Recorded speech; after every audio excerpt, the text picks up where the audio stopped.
ابتدا ہے رب جلیل کے بابرکت نام سے جو دلوں کے بھید خوب جانتا ہے۔ دیکھتی آنکھوں سنتے کانوں صابری میاں کا سلام پہنچے۔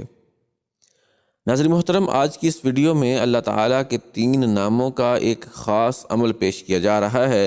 ان میں 2 نام اللہ تعالیٰ کے صفاتی ہیں اور ایک اللہ تعالیٰ کا ذاتی نام ہے۔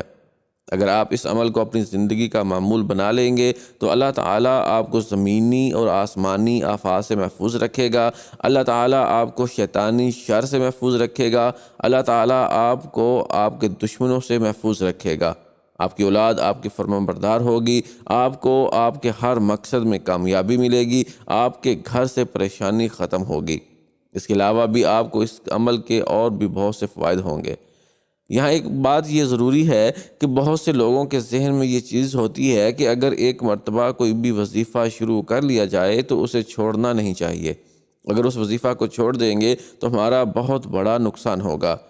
یہ اللہ تعالیٰ کے ناموں کے وظائف ہیں، قرآنی صورتوں کے وظائف ہیں، قرآنی آیات کے وظائف ہیں۔ ان وظائف کو اگر آپ پڑھیں گے تو آپ کو فائدہ ہوگا۔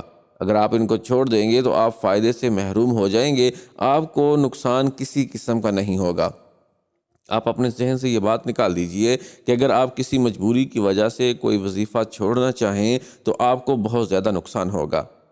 اب وظیفہ کرنے کا طریقہ کار اچھی طرح ذہن نشین کر لیجئے۔ آپ نے نماز فجر کے بعد یعنی کہ صبح کے وقت ان ناموں کی ایک تسبیح پڑھنی ہے، اور رات کو نماز عشاء کے بعد بھی پوری رات آپ کے پاس ہے۔ پوری رات میں جب بھی آپ کو وقت ملے، پوری رات میں آپ نے ایک تسبیح ان ناموں کی پڑھنی ہے۔ نماز فجر ادا کرنے کے بعد اسی جگہ بیٹھ کر ہی یا واپس آ کر یہ عمل کرنا ہے، لیکن جب آپ نے اس عمل کو کرنا ہے، اس وظیفے کو کرنا ہے، تو پورے یقین کے ساتھ کرنا ہے۔ سب سے پہلے آپ نے 3 مرتبہ درود ابراہیمی پڑھنا ہے، اور اس کے بعد 100 مرتبہ اللہ تعالیٰ کے یہ 3 نام ہیں۔ ایک اللہ تعالیٰ کا ذاتی نام ہے اور 2 اللہ تعالیٰ کے صفاتی نام ہیں، یا اللہ، یا سلام، یا مؤمنو۔ ان 3 ناموں کو آپ نے 100 مرتبہ پڑھنا ہے۔ یاد رہے کہ تینوں ناموں کو آپ نے اکٹھا پڑھ کر ایک تصور کرنا ہے، یا اللہ، یا سلام، یا مومنو، یہ ایک ہو گیا، اور اسی طرح تسبیح پوری کرنی ہے، اور آخر میں آپ نے پھر 3 مرتبہ درود ابراہیمی پڑھ کر اللہ رب العزت سے دعا مانگنی ہے۔ اسی طریقے سے رات کو نماز عشاء کے بعد بھی آپ نے 100 مرتبہ اللہ تعالیٰ کے ان 3 ناموں کو پڑھنا ہے۔